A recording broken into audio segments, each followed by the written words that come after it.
সুতরাং আজকে প্রধানমন্ত্রী বললেন বটে যে পাকিস্তানের ডিজিএমও ফোন করে কার্যত কান্নাকাটি করছিলেন এবং কথা দিয়েছেন যে সন্ত্রাসী আর মদত দেবেন না, তাই ভারতবর্ষ এটা সাময়িকভাবে স্থগিত রেখেছে যুদ্ধ। এটা ওই যে বললাম, গ্লাস অর্ধেক খালি না অর্ধেক ভর্তি, সেটা যে যেভাবে দেখবে তার ব্যাপার। এবং এই ব্যাপারে প্রধানমন্ত্রীর অস্বস্তির কারণও অতিশয় সুবোধ।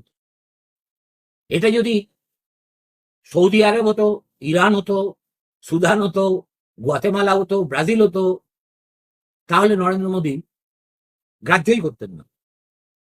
এবং ঘটনা হলো, আমেরিকা ময়দানে নামার আগে সৌদি আরব এবং ইউনাইটেড আরব এমিরেটস, যাদের দুজনের সঙ্গেই দুই দেশেরই সম্পর্ক খুব ঘনিষ্ঠ এবং গভীর, তারা দৌত্য করার চেষ্টা করেছিল একই অনুরোধ জানিয়ে যে আপনারা দয়া করে এই যুদ্ধটাকে আর এসকালেটেড হতে দেবেন না।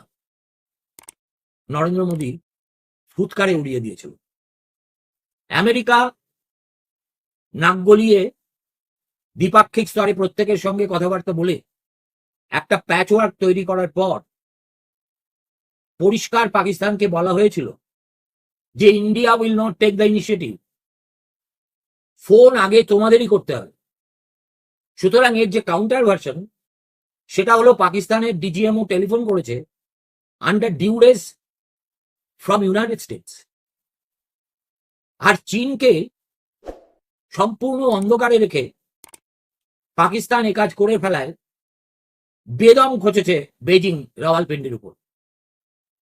এবং চীনকে সন্তুষ্ট করতে তখন যুদ্ধবিরতি ঘোষণা হয়ে যাবার পরেও বেশ কিছুক্ষণ পাকিস্তান গোলা বারুদ নিক্ষেপ চালিয়ে যায়।